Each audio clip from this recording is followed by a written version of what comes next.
السلام عليكم.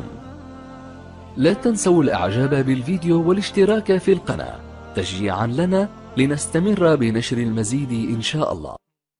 اللہ رب العالمین کی مدد کیسے حاصل کی جائے؟ امام مسلم رحمہ اللہ صحیح مسلم کے اندر حدیث مبارکہ کو ذکر کرتے ہیں۔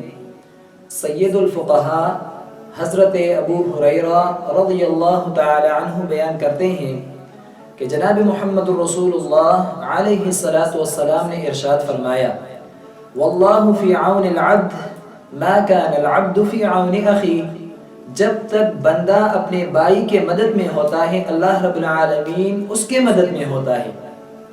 ہم اکثر پوچھتے ہیں کہ کون سا عمل، کون سا سبب ہم اختیار کریں کہ اللہ سبحانہ وتعالی کی مدد ہمارے ساتھ شامل حال ہو جائے۔ اللہ کے رسول محمد رسول اللہ علیہ السلام نے اس حدیث مبارکہ کے اندر وہ عمل بتلا دی ہے کہ اللہ رب العالمین کی مدد کیسے حاصل ہو۔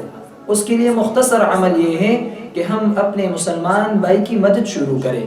ہم نے یہ نہیں دیکھنا ہے کہ اس نے میرے ساتھ اچھا کیا ہے یا اچھا نہیں کیا ہے، یہ میرے ساتھ مدد کرتا ہے یا نہیں کرنا ہے۔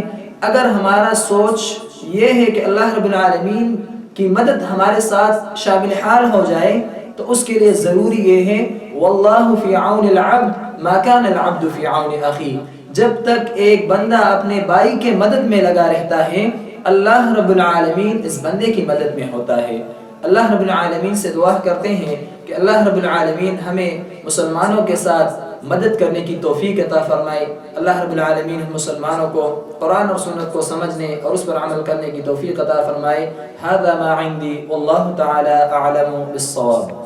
دعوت اہل حدیث ٹی وی کی منفرد اسلوب اور مستند معلومات پر مبنی بے شمار دینی اور تعلیمی ویڈیوز دیکھنے کے لیے ہمارا چینل سبسکرائب کیجیے اور ہماری نئی ویڈیوز سے اپڈیٹ رہنے کے لیے بیل آئیکن پر کلک کیجیے۔